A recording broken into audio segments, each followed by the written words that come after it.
Hello, le Seigneur a mis dans mon cœur une sœur qui a eu un témoignage très puissant. Et ce témoignage m'a touché, bouleversé, touché au plus profond de mon cœur.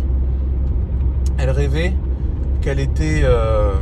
elle a eu un songe en fait. Ce songe-là, c'est qu'elle était en haut d'une montagne. Et cette montagne était comme la montagne du monde. Et en bas, en dessous de la montagne, il y avait le lac de feu, c'était l'enfer. Dans cet enfer, on pouvait voir les humains souffrir. Ils étaient comme des squelettes en train de brûler et de crier au secours avec des hurlements, les hurlements les plus atroces qu'on puisse imaginer. Et ça, c'était l'humanité, c'était les perdus. Et elle voyait qu'il y avait beaucoup plus de personnes qui tombaient en enfer, qui tombaient dans le lac de feu, que de personnes qui étaient sauvées. Et là, il y avait comme un espèce d'hélicoptère géant qui représentait l'arche de Jésus, qui venait sauver l'humanité, qui venait sauver ceux qui restaient. Et là, il y avait comme des crochets, des cordes qui étaient jetées sur la montagne.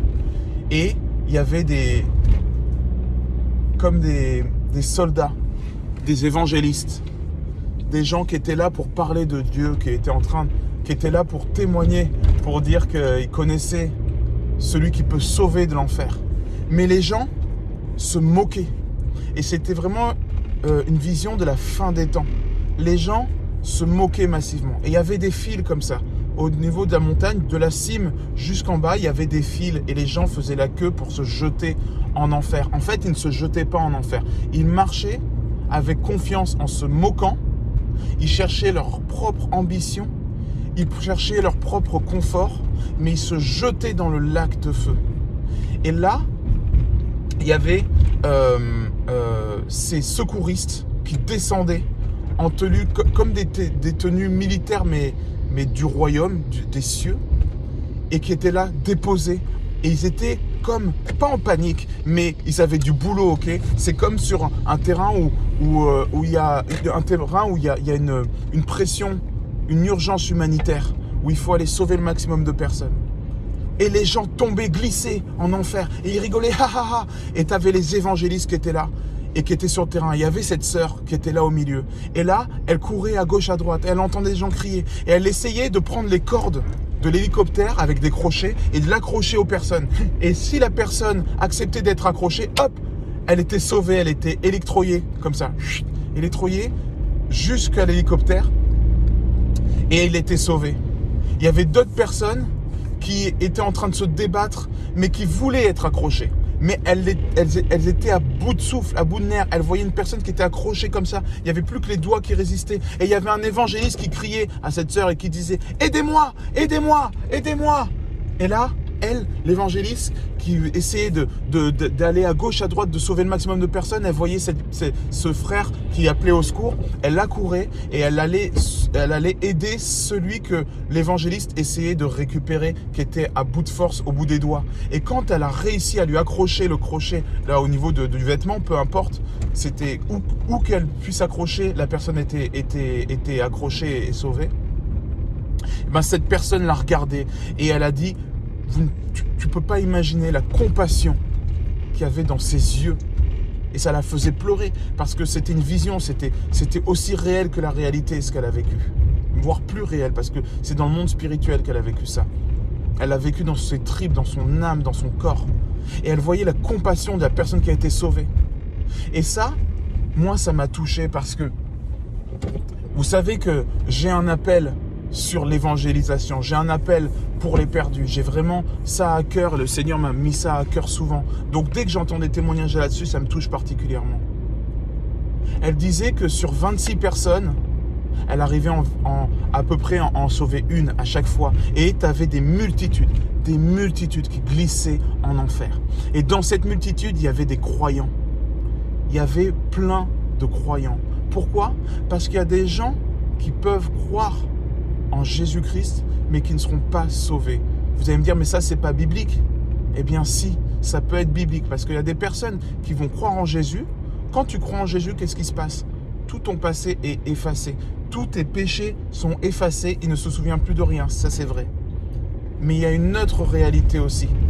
C'est qu'une fois que c'est effacé, il faut marcher dans le salut. Il faut marcher dans la perfection. Il faut marcher dans la sanctification.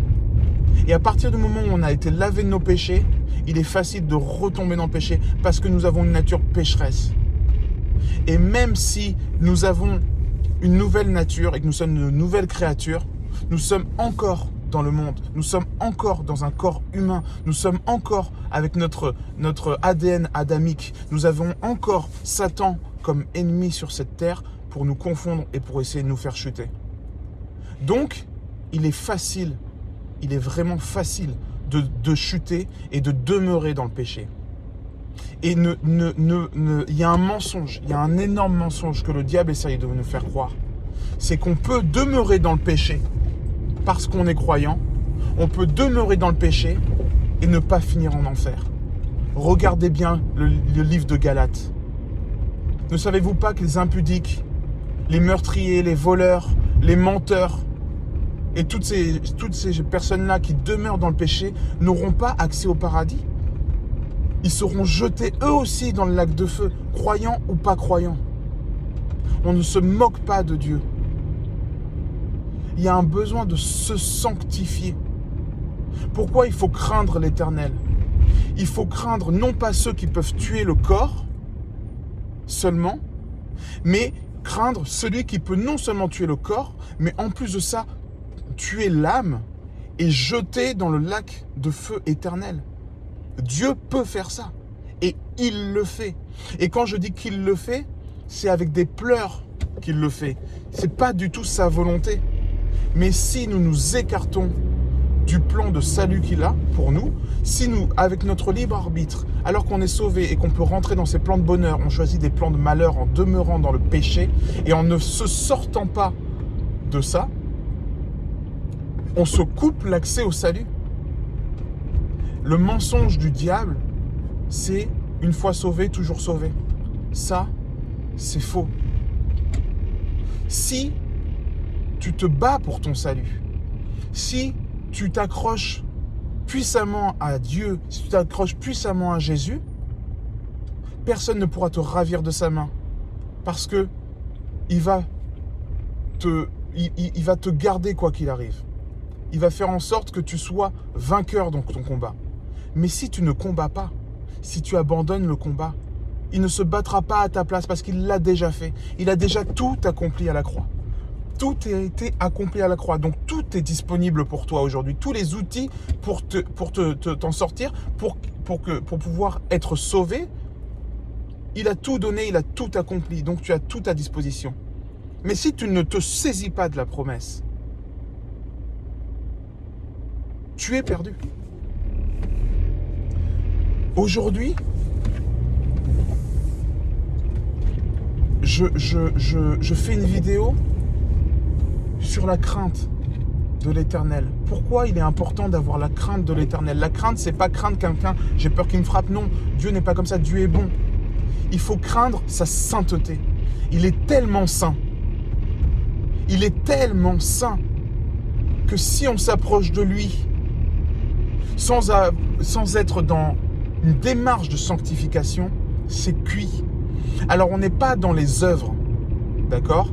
On est sous la miséricorde. Donc ça veut dire que on est sous sa grâce. Ça veut dire qu'on n'a pas à mériter le salut parce que on ne le méritera jamais. Il nous l'a donné et c'est comme ça. C'est donné. On a à craindre de rejeter le salut. On a à craindre de rejeter sa sainteté. On a à craindre de prendre à la légère la sainteté de Dieu. C'est un travail de conscience. C'est un travail d'approfondissement de cette conscience. Quand on pense à Dieu, souvent on se dit « Ah, c'est bon, c'est mon ami, c'est mon époux, c'est tout ça. C'est papa. » Oui, c'est papa. Encore faut-il rentrer dans cette dimension-là. Mais quand on n'est pas dans cette dimension-là, d'intimité, tout ça, etc., on a tendance à être dans une dimension où on peut être assujetti au péché. Je m'explique. Quand moi je m'approche de ma mère ou de mon père, peut-être que je vais faire des erreurs, mais ça va être des erreurs d'omission. Mince, j'ai oublié je sais pas moi, de faire la vaisselle. Mince, j'ai oublié de faire ça et ça t'a fait de la peine. Je vais demander pardon. Et c'est ok, il va me pardonner tout de suite. Elle va me pardonner tout de suite. C'est des péchés d'omission. Par contre, comme je suis avec mon père et ma mère, jamais ça va m'arriver par accident de lui mettre une gifle. Jamais ça va m'arriver par accident de lui voler son portefeuille.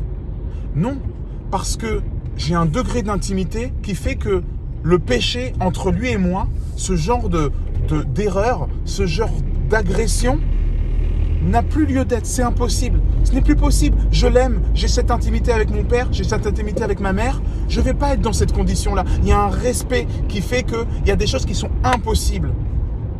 Et avec Jésus, avec Dieu, c'est pareil. Il y a un taux de relation. Il y a un niveau de relation qui fait que le péché ne peut plus être possible. Sinon, le péché par commission, ça veut dire je veux pécher, je le fais, en sachant que c'est mal, d'accord? Je ne pourrai plus le faire parce que je saurai qui il est. Je saurai que c'est Dieu. Je saurai que c'est papa. Déjà, je fais pas ça. Mais en plus de ça, je saurai que, il est Dieu tout-puissant. On va arriver là-haut, les gars, et on va voir Dieu sur son trône. On va voir Jésus dans toute sa puissance. On va le voir assis au milieu d'un tribunal céleste qui fera la taille d'une nation, d'accord? Il y aura des milliards et des milliards de personnes et des milliards de personnes qui seront en face et on verra Jésus dire « Vous n'avez pas pardonné, vous avez été adultère, vous n'avez pas accepté mon salut, direction l'enfer. » Et là, vous verrez des multitudes condamnées à l'enfer. Jugement dernier, c'est pas des blagues, la Bible en parle. Et là, vous verrez Jésus tourner votre regard vers vous. Et ce sera votre tour d'être jugé. Et là, vous ne serez pas en mode louange. Ah, Jésus revient, Jésus parmi les tiens. Non, vous serez en train de trembler. Vous serez en face du roi des rois. Vous serez en face du Dieu tout-puissant. Vous serez en face de celui qui peut, en un claquement de doigts, vous juger et dire « T'as pas passé le test. C'est cuit pour toi. » Mais je t'ai cru, n'ai-je pas prié en ton nom? N'ai-je pas guéri les malades en ton nom? N'ai-je pas... Vous allez être en face de celui qui, par son simple regard, peut vous terrasser. Il est redoutable. Jésus, je vous parle souvent de Jésus Papa. Je vous parle souvent de Jésus le Père, le frère, l'ami, l'époux. Il est tout ça. Ça, c'est un degré d'intimité qui est en dehors de ce jugement-là.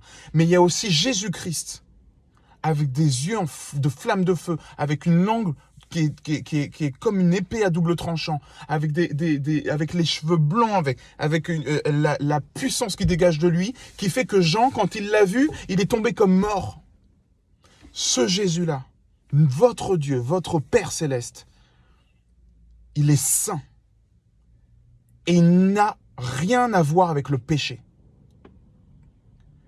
Si vous venez dans le péché par omission, mince, j'ai menti.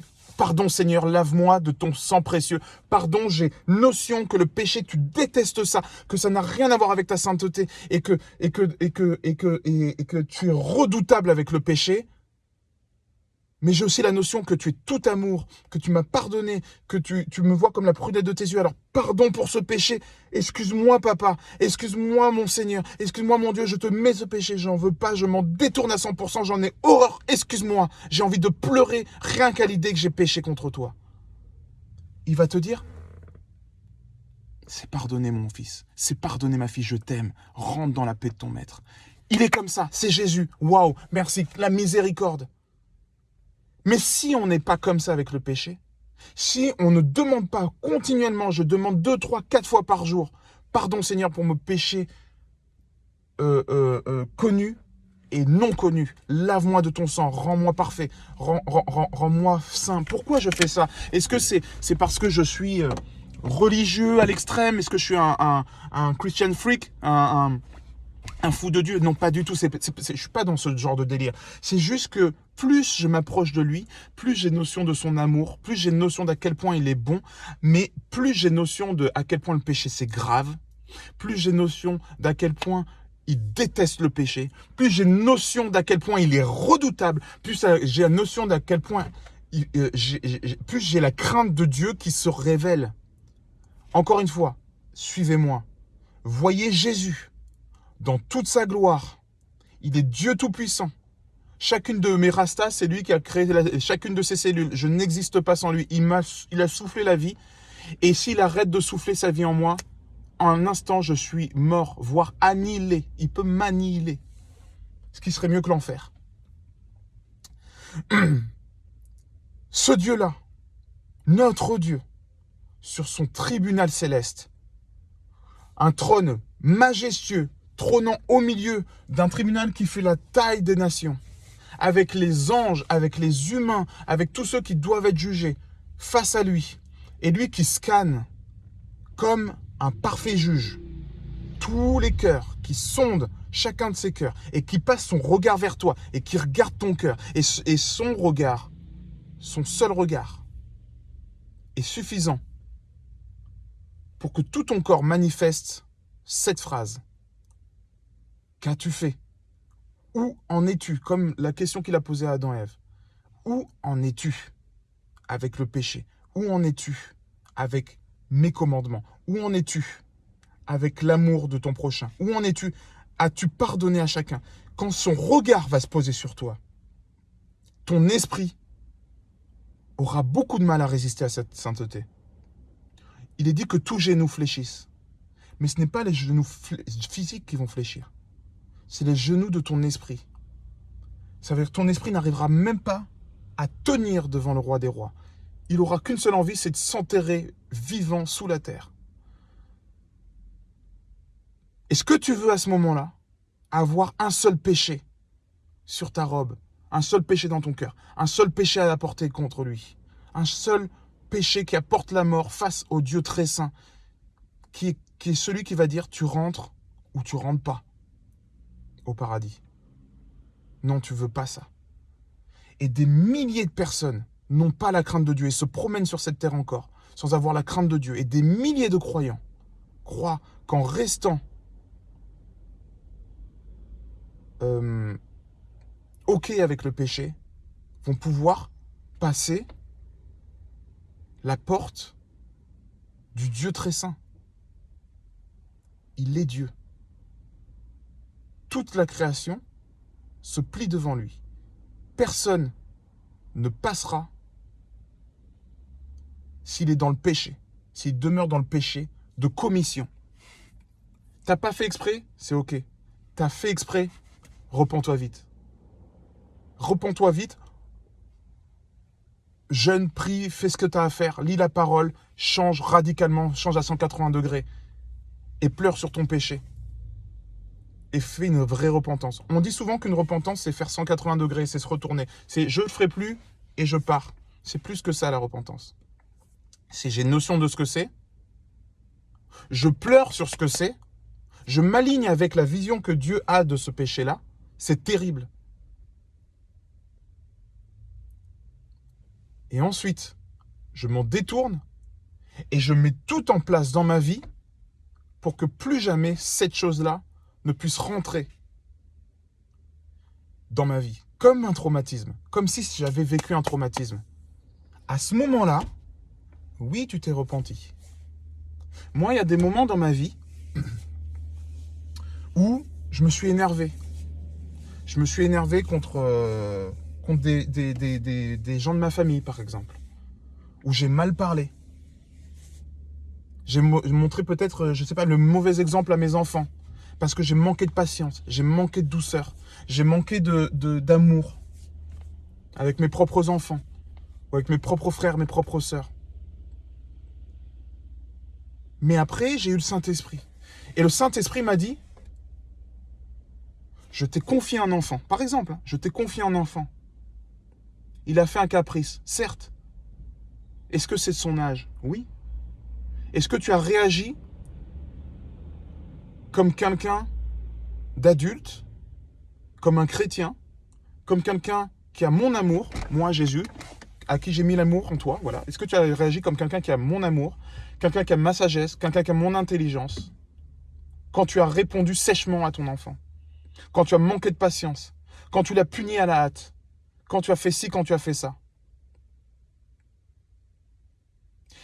Est-ce que tu n'aurais pas pu faire ça? Et là, il m'envoie l'image de moi patient, qui me dit, ok, tu râles, on est sur l'autoroute, tu es en train de pleurer, bon, on va s'arrêter, je vais te prendre avec moi, je vais te consoler, je vais parler. Qu'est-ce qu'il y a?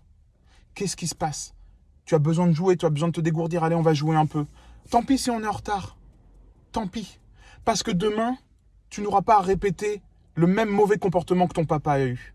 Demain, tu ne vas pas avoir à me pardonner. Demain, tu ne vas pas avoir de mauvaises constructions où tu vas avoir l'impression que ce que tu as à dire, ce que tu as exprimé n'est pas important pour ce que tu aimes. Voilà mon péché. Mon péché, c'est que j'ai manqué de douceur avec mon enfant. J'ai manqué de douceur avec mon épouse. J'ai manqué de douceur avec mes amis, avec ma mère, avec mon père. J'ai manqué de douceur. Mais c'est terrible les répercussions que ça a. Dieu, le Saint-Esprit, par le biais de son Saint-Esprit, me dit, tu as péché à ce moment-là. Et là, je fais, waouh. Je fais pas, waouh, pardon, Seigneur, lave-moi de mes péchés. Non. Je fais, waouh, ok, je vais méditer sur ce que j'ai fait. Waouh. Je ressens la douleur de mon enfant. Je ressens la douleur de ma mère. Je ressens la douleur de mon frère quand je vais parler comme ça. Waouh, je ne veux plus jamais, mais plus jamais, être dans cette position où je fais du mal. Waouh, comment je fais pour ne plus jamais être dans cette condition? Je vais faire preuve de patience. Je vais prendre plus de temps pour cette personne. Quand ça va m'arriver, je vais me rappeler de ça. Je vais l'écrire sur mon frigo, peu importe. Tu ne me retrouveras plus dans le péché. Et je vais pousser le niveau. Parce que quoi? Je crains le péché. Parce que je crains de faire du mal. Je crains de demeurer là-dedans.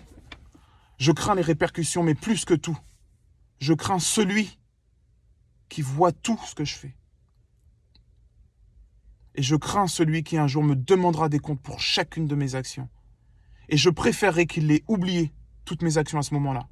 Donc je me repens, j'analyse, je pleure sur mes péchés. Pas forcément physiquement, mais tu comprends, je pleure, je le reprends très au sérieux. Je prends en compte mon péché, je pleure dessus, je le médite, je m'en détourne et je prends des actions définitives pour ne plus tomber dedans. Et je ne suis pas dans le sens, mince, et je me réénerve et je refais ci, je vais me flageller. Non, non, non, non. Par contre, je fais en sorte que si ça m'arrive, il y ait une alerte, tout clignote et je m'excuse tout de suite, je change la direction tout de suite et je fais en sorte de le prendre au sérieux. Ton patron, il vient, il t'engueule, tu as fait une dinguerie au boulot. Tu as deux solutions. Soit tu dis, ah pardon, et tu changes rien, pas grand-chose, et tu vas refaire le truc, tout ça, quitte à te faire virer à un moment donné, c'est tes risques. Soit, tu prends la décision de changer radicalement toutes les conditions qui ont fait que tu as chuté. Tu t'es pas levé, tu t'achètes un radio-réveil, 2 radio-réveils, 3 radio-réveils s'il faut, et tu n'arriveras plus jamais en retard. Et à tous tes amis, tu dis, moi, je suis celui qui n'arrivera plus en retard. Et t'en parles autour de toi. Et tu te confesses aux autres. Moi, j'arrivais en retard avant. Mais tu sais quoi? Je suis arrivé en retard, je me suis fait un challenge personnel. Je n'arriverai plus en retard. Et si j'arrive en retard, c'est vraiment qu'il y a eu un tremblement de terre dans mon appart. C'est vraiment qu'on a mis des somnifères dans mon verre. Parce que moi, la pression que je me mets, c'est que je n'arriverai pas en retard. Tu dis, mais oui, mais avec Dieu, pourquoi on n'est pas religieux, on ne va pas se mettre la pression. Eh oh, il y a des lois, il y a des règles. On n'est plus sous la loi de Moïse. Ces lois ont été inscrites dans notre cœur. Notre cœur connaît ces lois, pourquoi? Parce que le Saint-Esprit nous accuse dès qu'on fait quelque chose de mal. Alléluia. On fait quelque chose de mal, notre cœur le sait. On sait qu'on est dans la mauvaise direction. Maintenant, si on est dans la mauvaise direction, parce que le Saint-Esprit nous alerte là-dessus, on fait quoi? On change de direction et on met tout en place pour que ça change. On est alerté, on met tout en place pour que ça devienne un challenge personnel.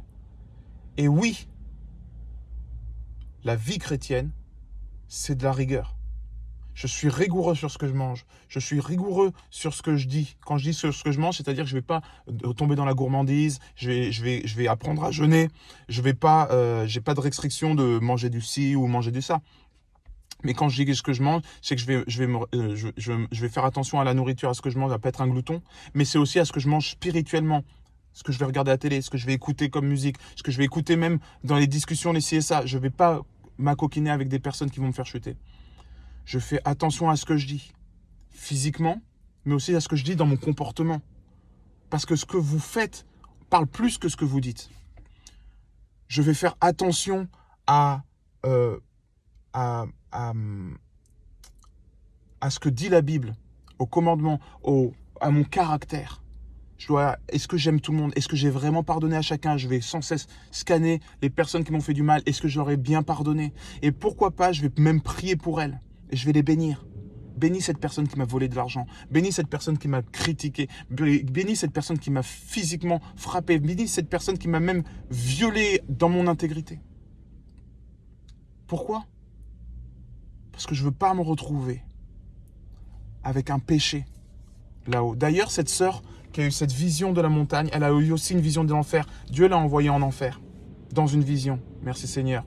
Et c'est pas éternellement. Et dans cette vision, elle disait, mais moi je suis évangéliste. Moi, j'ai formé des disciples. Moi, j'ai mené des chœurs de louange. Moi, j'ai organisé des séminaires pour parler de toi. Moi, je suis allé faire du porte-à-porte pour parler de toi. Qu'est-ce qui se passe? Pourquoi je suis ici? Et Dieu lui dit, si tu ne pardonnes pas, alors que moi je t'ai pardonné, ton Père non plus qui est dans les cieux ne te pardonnera pas. Elle n'avait pas pardonné à une personne. Elle savait qu'il fallait lui pardonner, mais elle n'était pas prête à le faire. Elle a dit, peut-être qu'un jour je pardonnerai, j'en sais rien, mais je pense pas. Elle a dit, c'est ok, Dieu est bon. Elle s'est retrouvée en enfer. C'était une prémisse de ce qu'elle allait vivre si elle ne se repentait pas. Et c'était aussi une prémisse de tout ce que les autres allaient vivre, de tous ses frères et sœurs chrétiens allaient vivre s'ils ne pardonnaient pas. Si vous ne pardonnez pas à votre frère, votre Père Céleste ne vous pardonnera pas non plus. Ah oui, même si je suis sauvé, même si je crois en Jésus, bien sûr. C'est inconditionnel. La condition pour être sauvé, c'est de pardonner. C'est une des conditions. Est-ce qu'il y a des conditions pour être sauvé? Il y a des conditions pour être sauvé. Tu dois croire en Jésus-Christ comme Sauveur et Seigneur. Tu dois te repentir. Tu dois avoir pardonné. Tu ne dois pas demeurer dans le péché. Tu dois... Waouh, mais... Ah ouais, c'est plus que ce que tu m'avais dit, Raph. Oui, c'est plus que ce que je t'avais dit. Et c'est bien plus encore. Et c'est pour ça que la Bible, il faut la lire. C'est pour ça que la Bible, faut même la dévorer. Et j'ai envie de te dire, la Bible, c'est de la bénédiction pour toi. Ça va te faire grandir, ça va transformer ton caractère. Mais plus que ça, c'est une notice d'utilisation. Comment ne pas aller en enfer?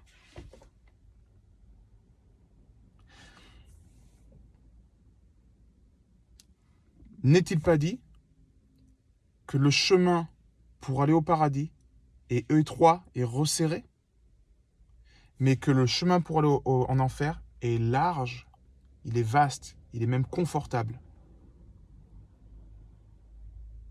Réfléchis à ça. Pourquoi il y a un chemin comme ça? Pourquoi il y a un chemin, il est patate? Parce qu'il est facile de chuter, parce que Satan, il met des pièges partout. Et il y a des choses de base qui font chuter un chrétien. Si aujourd'hui ce que je te dis, ça pique, si aujourd'hui ce que je te dis, ça te fait avoir de la crainte de Dieu, gloire à Dieu, il faut que tu te renseignes à fond pour être sûr d'être dans les clous. Et ça, tu as tous les renseignements dans les évangiles, dans le Nouveau Testament. Lis le Nouveau Testament, relis-le et assure-toi que tu es dans les clous. Et regarde ta vie, sonde ta vie, scanne ta vie et regarde avec précision chaque détail de ta vie et regarde si tu es aligné avec Christ parce qu'un jour tu te retrouves devant lui. Je ne suis pas en train de parler de l'intimité avec Christ, ça c'est autre chose. L'intimité avec Christ, c'est les vidéos d'avant, allez-y. L'intimité avec Christ, c'est essentiel. Si tu veux grandir dans l'onction, si tu veux être dans sa présence, si tu veux le connaître mieux, si tu veux. Et aussi si tu veux avoir la crainte de Dieu. Continue à avoir ton intimité avec Christ d'un côté, prie, loue-le, glorifie-le, tout ça parce qu'il va te faire vivre des extases incroyables. Je te parle de l'enfer aujourd'hui. Je te parle beaucoup du paradis depuis le début de la lettre Tav. Pardonne-moi cette vidéo parce que je t'ai beaucoup parlé du paradis et de tout ce qui est cool, ok? Ça, c'est une réalité, ça ne change rien, mon discours ne change pas. Mais plus tu vas t'approcher de Dieu, plus tu vas sentir sa crainte. Plus tu vas sentir que tu t'approches de quelqu'un de très saint. Plus tu t'approches de la lumière, plus tu vas te dire « Waouh, est-ce que je suis propre? Waouh, j'ai une tache là, je vais l'effacer vite. » Tu comprends? Parce que tu ne veux pas te retrouver taché devant le Dieu très saint qui voit toutes les taches. Tu veux un vêtement extrêmement propre parce qu'il regarde chaque détail. Donc, tu vas commencer à examiner précisément ton vêtement. C'est ça, l'intimité avec Christ. Quelqu'un qui s'approche de Jésus, plus il s'approche de lui, écoute bien, plus une personne s'approche de Jésus, plus il la craindra. Aujourd'hui, c'est pas une vidéo la base.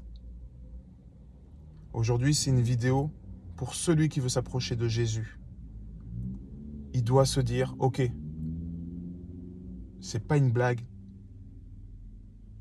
Je dois m'assurer que je ne risque pas l'enfer éternel. Parce qu'il y a des milliers et des multitudes de croyants et de non-croyants qui tombent là-bas. Ok, donc cette sœur, je reviens à cette vision. Elle était là sur cette montagne. Elle court partout pour essayer de rattraper les âmes, pour rattraper les humains qui sont en train de tomber en enfer, qui se moquent d'elle. Et il y en a à peu près un ratio de 1 sur 26 qui tombe. C'est 26, je sais pas, elle aurait pu dire 30, non, pour elle, c'était précis, c'était 1 sur 26. Et les autres tombaient et elle pleurait. Mais ceux qui étaient accrochés, ils disaient « Waouh, merci, merci ». Et elle voyait dans leurs yeux, ceux qui tombaient, directement, ils avaient conscience. Et le regard de ceux qui tombaient, c'était pour les évangélistes. Pourquoi? Tu n'as pas fait tout ce qu'il fallait pour me parler de Jésus. Et l'évangéliste lui répondait, toi, j'ai pas pu te croiser.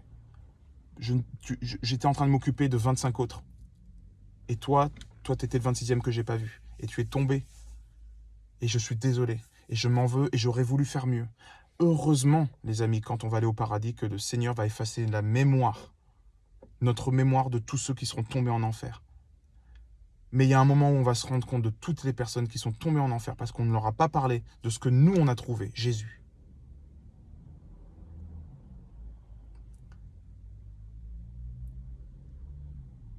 Je sais, il y a plein de discours qui disent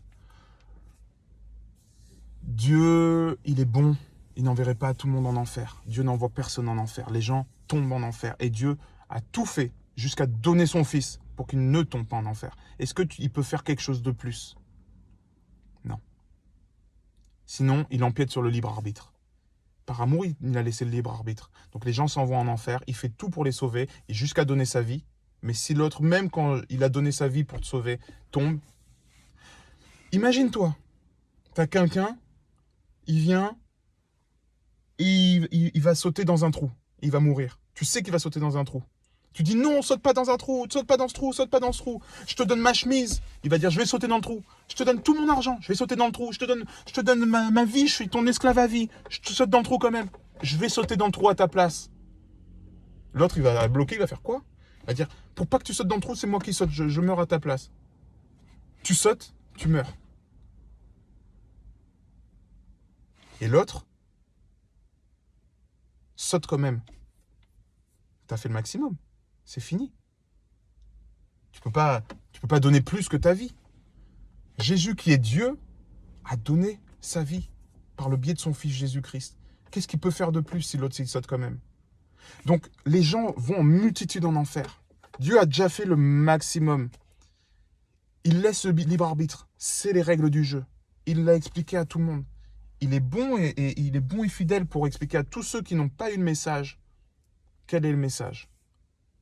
Mais tous ceux qui vont en enfer ont eu le message, ont eu un évangéliste, quelqu'un qui leur a parlé, qui leur a dit, et il a refusé. C'est pour ça que celui qui va tomber en enfer, il va dire pourquoi tu m'as pas plus parlé. Et en même temps, il va dire mais en même temps c'est ma faute. Parce que j'ai entendu les paroles de Jésus, je sais ce qu'il a dit, je sais ce qu'il fallait faire pour être sauvé. Ma grand-mère m'en a parlé, je l'ai vu à la télé, je suis tombé sur ce livre, j'ai eu tel et tel signe, et j'ai refusé. Donc, je mérite l'enfer et je le sais. Mais il va quand même te regarder Et toi-même, tu vas le regarder et tu sais que tu aurais pu faire plus quand même. Ça ne veut pas dire qu'en ayant fait plus, il aurait été sauvé. Mais toi-même, tu sais que tu aurais pu faire plus. Tu sais que tu aurais pu aller dans la rue. Qu'est-ce qui fait que cette personne-là, cette personne-là, cette personne-là qui côtoyait ton entourage va en enfer? Si toi, tu lui as pas parlé? Imagine ton voisin, pense à ton voisin que tu croises depuis longtemps, à qui tu n'as jamais parlé de Dieu. Si toi, tu te retrouves au paradis, que tu te trouves en enfer et que tu regardes dans ses yeux, est-ce que dans ses yeux, tu vas être tranquille? Quand il va te dire, mais tu m'as jamais parlé de Jésus. Ouais, on m'a parlé de Jésus là, on m'a parlé de Jésus là, parce que Jésus m'a envoyé des gens. Mais toi, tu étais proche de moi, toi, tu m'as jamais parlé de Jésus.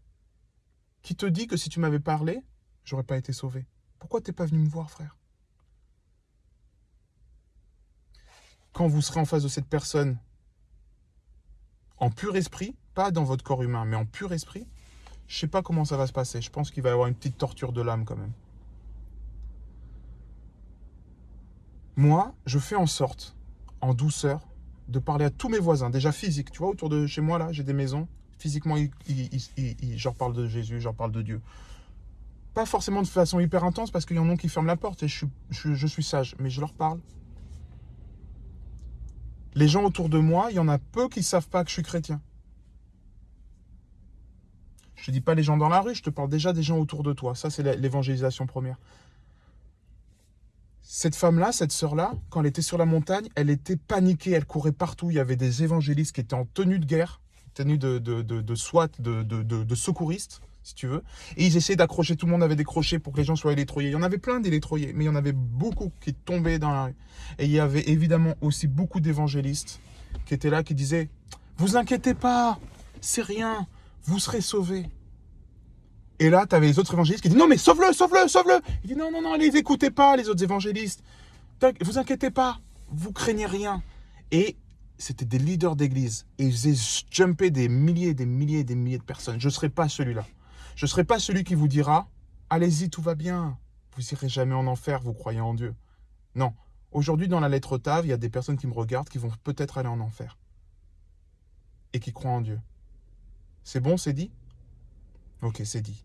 Ça pique. Faites juste en sorte que ce ne soit pas vous. Ni moi, ni Dieu veut que ce soit vous. Et je crois que vous ne voulez pas que ce soit vous non plus.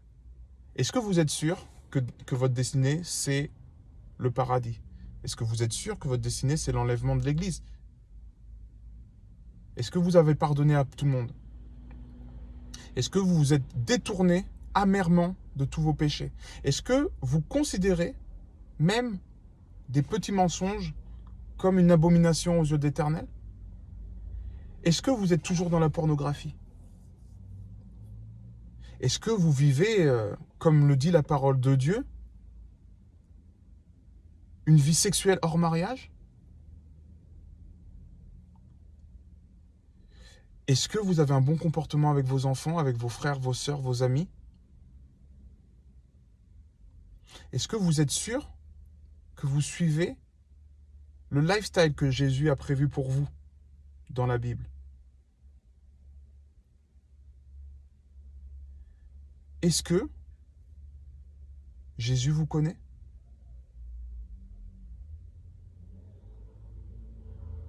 Est-ce que vous luttez activement contre le péché quotidiennement?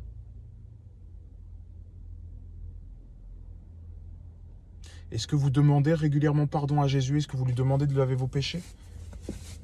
Est-ce que vous cherchez activement à savoir et à connaître la loi?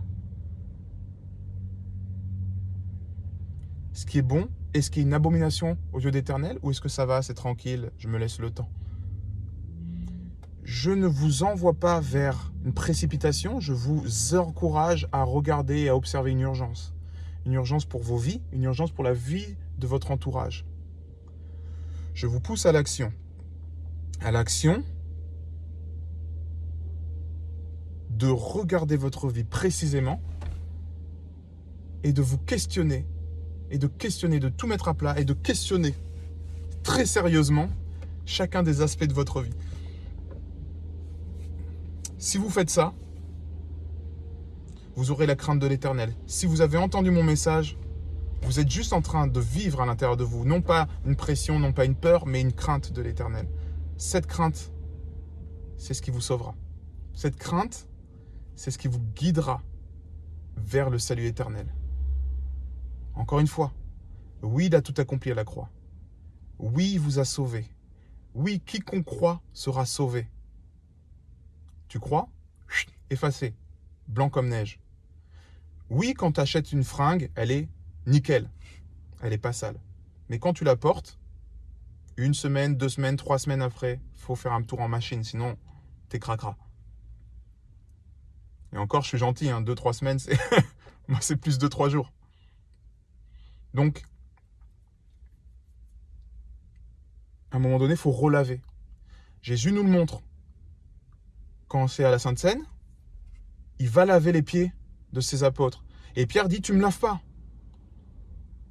Et il dit, non, si je ne te lave pas, tu n'as pas de part avec moi, donc tu ne viens pas au paradis. Quoi? Bah oui, tu n'auras pas accès aux promesses si je ne te lave pas les pieds. Et là, il dit, bah alors dans ce cas-là, lave-moi les pieds, les mains, la tête, tout ça. Et là, qu'est-ce qu'il répond Jésus? Il dit,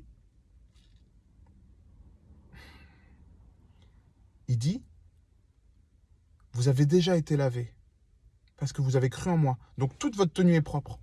Maintenant, ce qui reste à laver, c'est vos pieds. Parce que vous continuez à marcher dans le monde. Donc vous continuez à marcher dans le péché.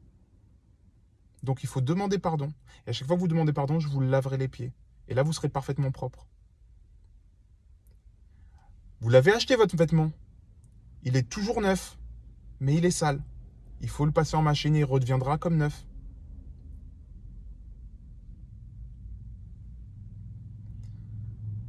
Oui, il vous a sauvé. Oui, il a tout accompli. Oui, il a fait une œuvre extraordinaire. Oui, il vous a donné accès au paradis alors que vous méritiez 100 fois l'enfer. Vous et moi. Maintenant, il faut laver nos pieds. Laver nos pieds, c'est regarder tous les jours, à chaque fois qu'on rentre à la maison, c'est-à-dire chez papa, dans notre chambre secrète, on regarde nos pieds et on dit « Ok, Père, où est-ce que j'ai été sale? Comment je me suis sali? Est-ce que tu peux me laver les pieds? Tout le reste est nickel, grâce à toi. Merci Seigneur, merci pour ta grâce. Mais mes pieds, il faut les laver. On va les laver. Et je vais faire en sorte de ne plus marcher à ces endroits-là.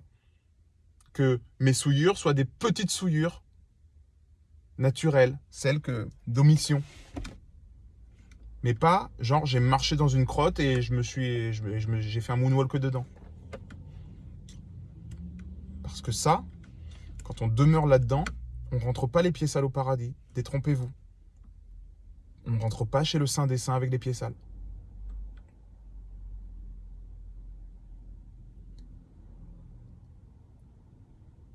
Je ne vais pas mettre un titre trop dur pour que le maximum de vous regardiez cette vidéo. Je vais même mettre un titre, je vais réfléchir à un titre qui va vous attirer. Parce que mon sujet, le sujet que je sais que cette vidéo, elle ne va pas plaire du tout. Mais cette vidéo est sûrement la plus efficace pour vous et pour moi. Celle que Dieu, Jésus aime le plus. Parce que par la crainte, on va arriver dans sa miséricorde, dans son amour, dans sa bonté, dans Galates 5, 22. Mais l'amour commence par la crainte de Dieu. Trop de familiarité engendre le mépris. Ça, c'est une phrase qu'un frère me dit souvent. Trop de familiarité engendre le mépris. Trop de familiarité avec Jésus engendre le mépris.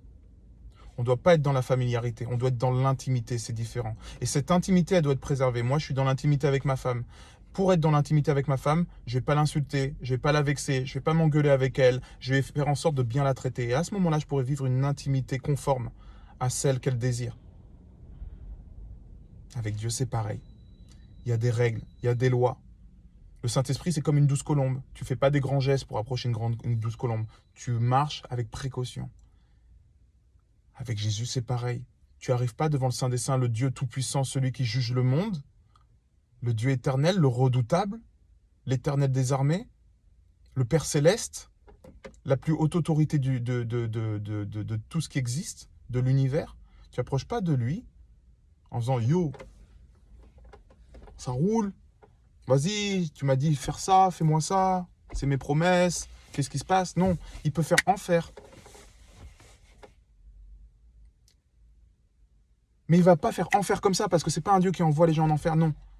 S'il fait enfer, c'est parce qu'il va dire, regarde comment tu marches, regarde. Tu as regardé ta vie, tu as sondé ton cœur, tu es tombé dans le piège de Satan, tu vois pas que tu as des casseroles comme ça, et tu t'es pas nettoyé trop tard, tu es mort. C'est moi qui pleure, c'est toi qui finis en enfer. Jésus va pleurer sur toi. Parce qu'il t'a tout donné. Mais toi, tu seras allé comme un bleu, du mauvais côté. Pardon pour cette vidéo. Je sais qu'elle fait mal. Et de rien pour votre esprit qui me remercie. Moi, mon but, c'est que nous tous, nous allions au paradis. Moi qui vous parle, votre hôte qui vous parle là, maintenant, Raphaël.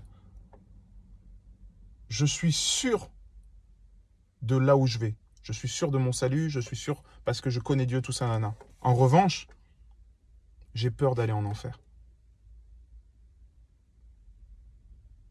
Je sais où je vais, mais j'ai peur de glisser. J'ai peur de tomber dans l'orgueil. J'ai peur de tomber dans le contrôle. J'ai peur de ne pas pardonner. J'ai peur de me compromettre dans le péché.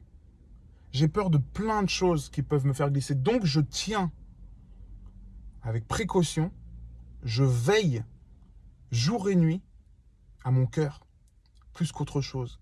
Qu'est-ce qui rentre dedans? Qu'est-ce qu'il ressent? Qu'est-ce que je manifeste? Qu'est-ce que je flippe? J'ai peur. J'ai peur de Dieu. J'ai peur de Jésus. Je crains Dieu. Je crains parce que si je ne fais pas gaffe à ce que je fais et à qui je suis, lui, il est saint, parfaitement saint. Il est tout amour et miséricordieux, tout ça, mais il est parfaitement saint. Donc je crains de l'oublier. Je crains d'oublier sa sainteté. N'oubliez pas une chose, j'ai pas changé. Je suis toujours celui qui m'approche de l'époux, qui vit des extases avec lui, qui dit qu'il est le bon papa, qu'il est avec nous, qu'il nous aime, qu'il est précieux, qu'il a un paradis, il a créé une demeure pour nous, il est magnifique. Son Saint-Esprit est la plus belle chose qui soit au monde. Je me nourris de sa parole et je l'exalte. Il est bon, il est beau. Ça, c'est le côté paradis. Mais je suis encore sur cette terre et il y a encore des pièges. Et même si ce dont je vous parle, c'est une maison magnifique, il reste les égouts en dessous de cette maison. En dessous de cette maison, il y a des égouts. Et dans ces égouts, il y a des lacs de feu, des démons, il y a des trucs horribles. Et à chaque fois que je passe à côté de cette bouche d'égout, je rase les murs. Et je fais, oh là, ça j'en veux pas, ça j'en veux pas, ça j'en veux pas, ça j'en veux pas, comment faire? Je fais, voilà. Et quand j'ai évité la bouche d'égout, je retourne dans la maison, là, ah, gloire à Dieu, Seigneur, les louanges. Frère, je reste avec mes frères et sœurs, je reste avec mon doux papa, mon doux Jésus. Je ne suis pas en enfer. Je suis dans la chambre de l'époux. Voilà où je suis. Voilà où je demeure. Donc ça, c'est important. Je ne change pas ce discours. Attention. En revanche, je vous parle de la chambre qui pue. La chambre qui pue, tu n'y vas pas. La chambre qui pue, tu fais en sorte de veiller parce que ça glisse. Et pendant que tu es dans ta maison avec Dieu, waouh, gloire à Dieu, tu te rends pas compte que le diable, il a tiré le tapis comme ça, il t'a fait reculer de 2 mètres. Et tu te retournes et tu es, oh, je suis à côté de la bouche d'égout, je suis à côté de la chambre qui pue. Wow. Et je reviens vite vers le Papa céleste. Et je continue à glorifier, louer, tout ça. Mais de temps en temps, je regarde où je suis, tu vois. Voilà, je suis bien, ouais. Ok, ouais, gloire à Dieu, waouh. Mais je fais toujours attention de ne pas glisser vers cette porte. Parce que l'ennemi, jour et nuit, travaille pour que je glisse. Voilà mon message d'aujourd'hui. Soyez bénis, écrivez en commentaire et je prie vraiment pour vous qu'une sainte crainte de Dieu vous saisisse et que vous alliez vous ancrer dans l'écriture. Ah oui, j'avais oublié une chose, cette sœur quand elle était sur les montagnes, ce qui faisait qu'elle ne glissait pas, c'est qu'elle avait des chaussures avec des crampons. Et ces crampons, ils étaient accrochés dans la montagne.